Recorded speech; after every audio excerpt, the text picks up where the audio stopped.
Hello, everybody. This is Marc and Lisa Honorat visiting with you again today as we've been just taking a few Saturdays over the last few months to share about Haiti Rise and our journey, our history to celebrate our 20-year anniversary this year. So today we're going to talk about another side of the ministry is the disaster relief. So it's been, Haiti has somehow part of right in the area we always have disaster. Growing up, we always have hurricanes and stuff and all kind of things. And so in 2003 we have started. In 2005 we have hurricane. We endured our first hurricane. First hurricane. And What was the name of that one? oh, I can't remember. Wilbur? I can't remember. Yeah, but we had a team with us Yeah. from Leduc. Leduc from Daystar Church, a large team of young adults and youth. And that hurricane was so bad, we had to bring the team from the guest house they were staying at and bring them to our house, which is just a little 3-bedroom, 1-bath house for 25 people. Yeah. And wait it out. So. And then when we have disaster like hurricane, people lost everything, lost homes, lost their belongings, and so if you're there, you have to do something. So we couldn't just stand by and seeing people suffer. So because of that, we involved in helping people, and that's where the disaster part of the ministry comes in. Yeah. So I think one of the first areas we always helped with was immediate needs of food and water and providing things for shelter. So when that was the first hurricane we endured in 2005, and subsequently we've gone through many more. And to add on to that, we also experienced earthquakes, which we'll talk about in a second. But with a hurricane, what's very common in Haiti is the major flash flooding that causes people to be washed away and lose everything. Even if their house might stand, everything may wash right through it. So they rarely have anything to be able to provide for themselves, and they may lose what little they did have for doing business or, their livelihoods. Yeah, so we started with food distributions and clean water, looking at ways to drill wells, and I think medical. And medical relief. So since 2005, we've drilled over 25 wells throughout Haiti to provide clean water. We've also provided water filters in areas after disasters where they could just have a small hand water filter. But yeah, so let's talk about the earthquake. Yeah, and then the thing that really touched us more. I was in 2010. We Haitian, we have no information about earthquake, what to do, or education, being educated about it. So we have a team from Nelson, Pastor Jim Weimer brought high school young people down to Haiti in 2000.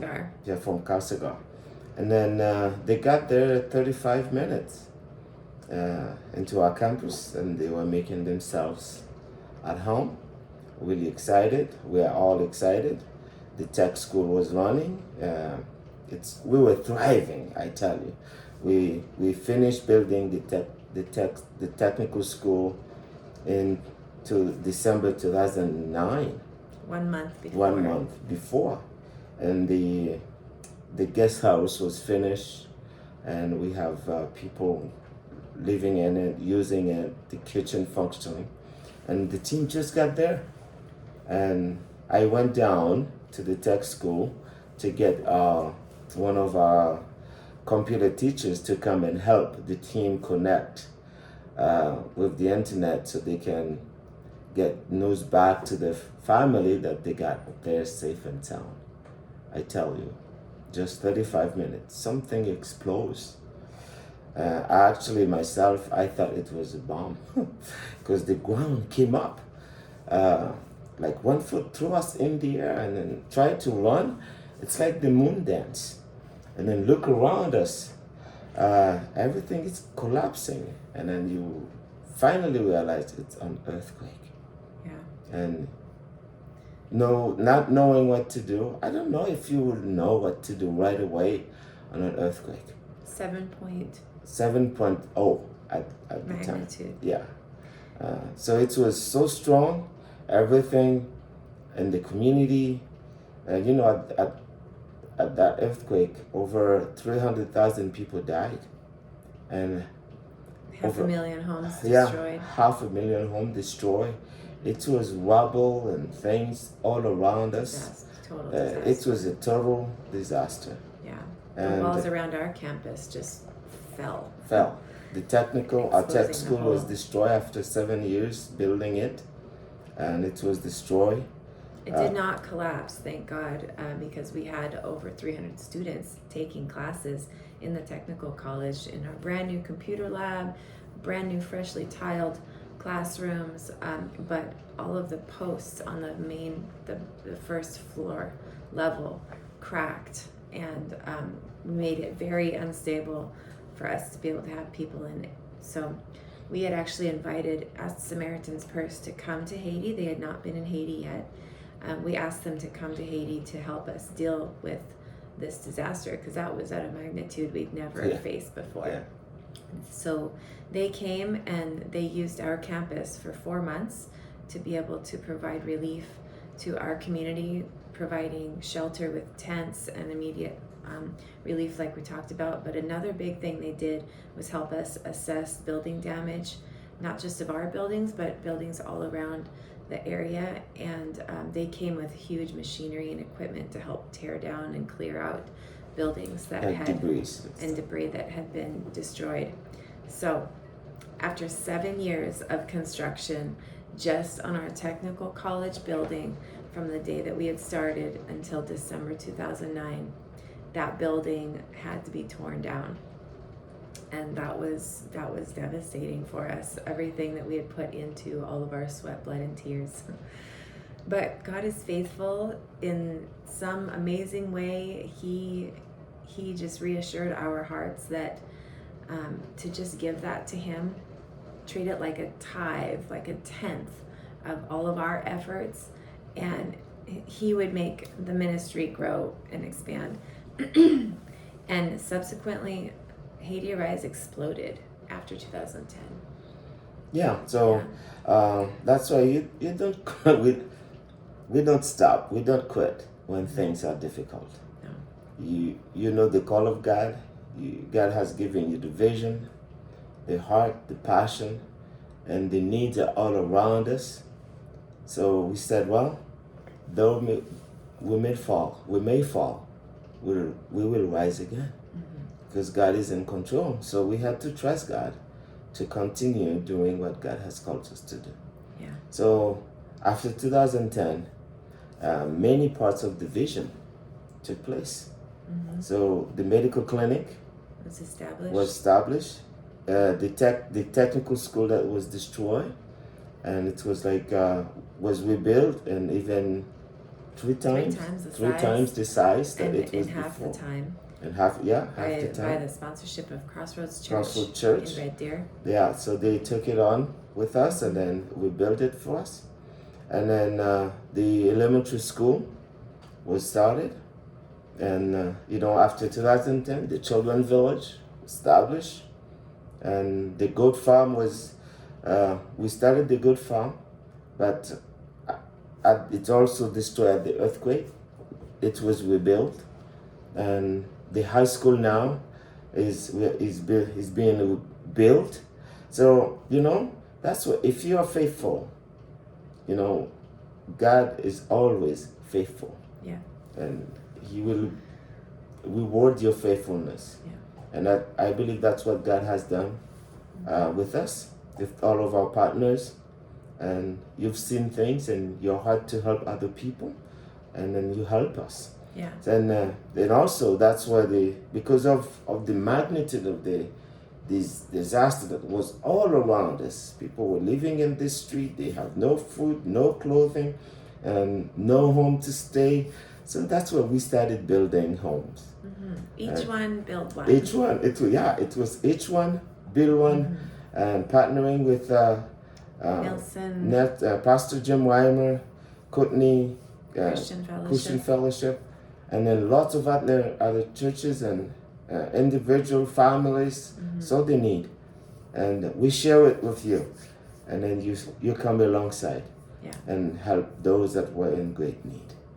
And for that, we want to really thank you for standing with us to help the Haitian people. So since 2010, I think we've built over 250 homes. Oh no, I would say almost 600 homes. Because because in 2010 we built 190. And then you have earthquake, and you have... And then Hurricane Matthew in 2015, we built another 150. Yeah, almost 200. In 2016. Yeah, again. Right. And so, now, again, just August 21, there was another earthquake. And we began building houses again.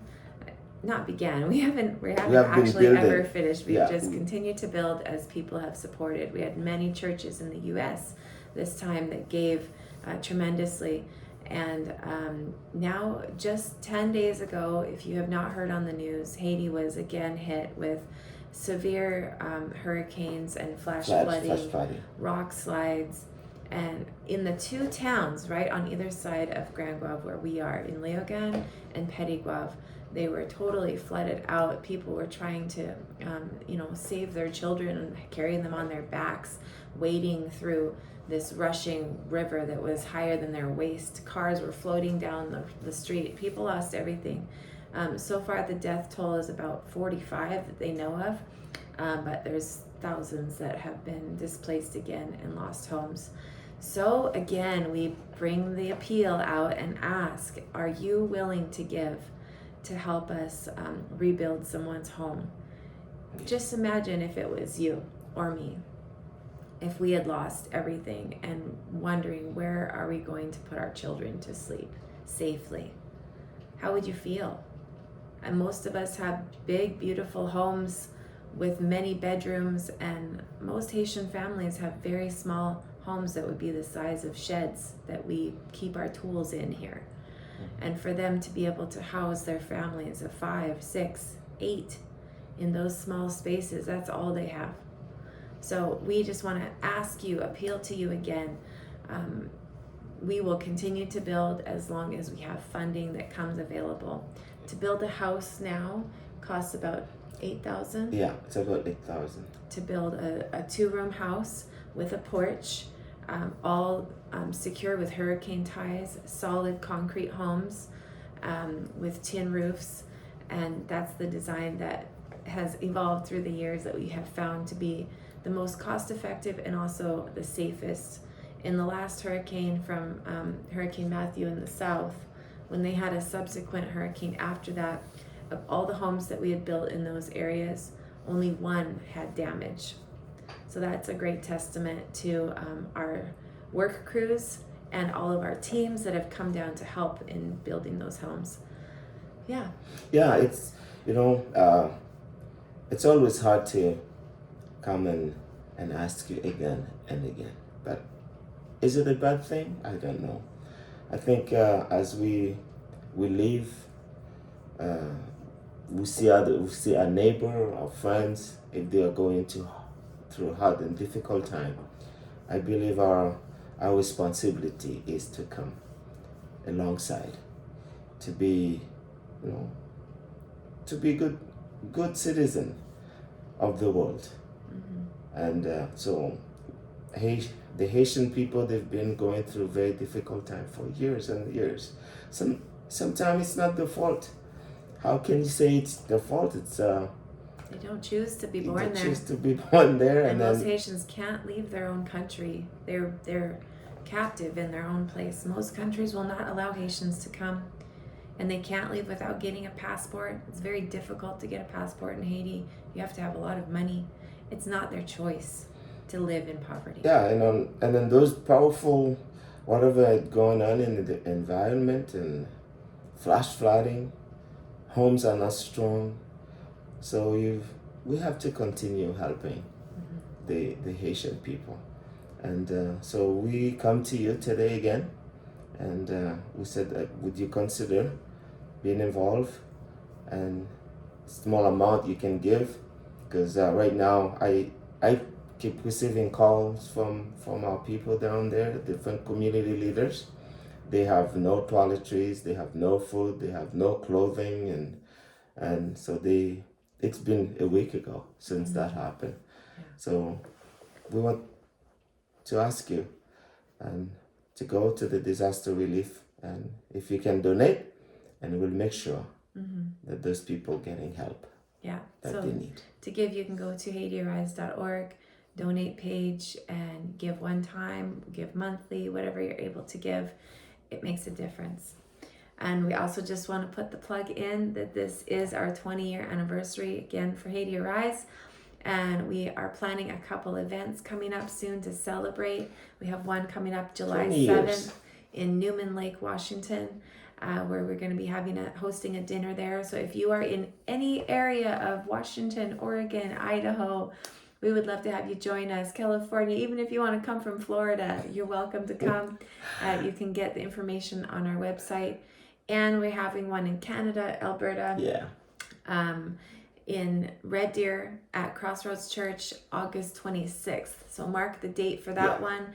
And all of our Canadian partners and friends, we would love to have you join us there. It's going to be an awesome time to celebrate. We believe. It'll be like a family reunion for all of our Haiti Arise family and friends and partners. So come together. We're going to celebrate together. Yeah. Well, thank you again, and we'll continue to give you those little update and letting you know what's happening. And again, thank you for thinking about the Haitian people, and don't get tired of us. We love you, and we thank you for all that you've done. Yeah. So God bless. God bless.